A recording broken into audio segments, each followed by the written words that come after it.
ভূমিকম্পের বিপর্যয়ে মায়ানমারে প্রায় 700 মুসলিম পরিবারের মৃত্যু হয়েছে এবং গুড়িয়ে গিয়েছে 60টি মসজিদ। কিভাবে সেটি হয়েছে চলুন বিস্তারিত জানানো যাক। গত শুক্রবার নামাজ চলাকালীন হঠাৎই ভয়ানক ভূমিকম্পে কেঁপে ওঠে মায়ানমার। ঘটনায় মৃত্যু হয়েছে প্রায় 1700 জন মানুষের। তবে নামাজ চলাকালীন প্রাণ হারিয়েছে বহু মুসলিম ধর্মস্থলী মানুষেরা।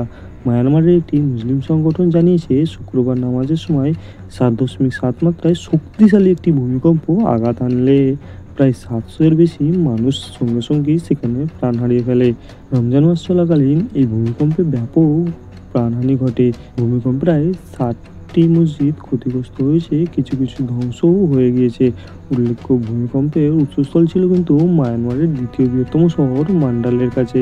তবে ঘটনায় যে মৃতের সংখ্যা সরাসরিভাবে জানা গিয়েছে তার মধ্যে কিন্তু মুসলিম ধর্মস্থল মানুষেরাই বেশি পরিমাণে সংখ্যক রয়েছে। ভাইরাল হয়ে এক ভিডিওতেও দেখা যায় ভূমিকম্পের সময় কার্যত ধসে পড়েছে একাধিক মসজিদ।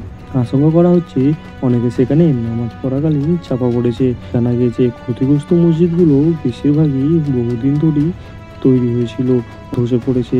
উদ্ধার কাজ এখনও কিন্তু জারি রয়েছে, তবে আশঙ্কা করা হয়েছে মৃত্যুর সংখ্যা কিন্তু আরও বাড়তে পারে। শুক্রবার সকালে মায়ানমারের পরপর ভূমিকম্প হয় বহুবার। কম্পনের মাত্রা ছিল রিক্টার স্কেলে প্রায় 7.7। তথ্য ভূমিকম্পের পর অত্যন্ত 12 বার আফটার শক অনুভূতিও হয় সেখানে। মার্কিন জিওলজিক্যাল সেন্টারের তথ্য অনুযায়ী মায়ানমারের মান্দালয়ের ভূমিকম্পের উৎসস্থল ছিল ভূপৃষ্ঠ থেকে প্রায় 10 কিলোমিটার নিচে। ভূমিকম্পের সবচেয়ে বেশি ক্ষতিগ্রস্ত হয়েছে রাজধানী নেপিদ। তাসের ঘরের মতো ভেঙে পড়েছে মায়ানমারের বিস্তৃত এলাকার ঘরবাড়ি এবং মসজিদ। উপড়ে গিয়েছে শয়ে শয়ে প্রায় গাছ, ফাটল ধরেছে রাস্তায় এবং সেতুতেও। হুড়মুড়িয়ে ভেঙে পড়েছে বিদ্যুতের খুঁটি, মোবাইলের টাওয়ার। বহু এলাকা কিন্তু যোগাযোগ বিচ্ছিন্ন রয়েছে এখনও। হাসপাতালগুলিতেও বহু পরিমাণে ভিড় রয়েছে। হাত বাড়িয়েছে ভারতও।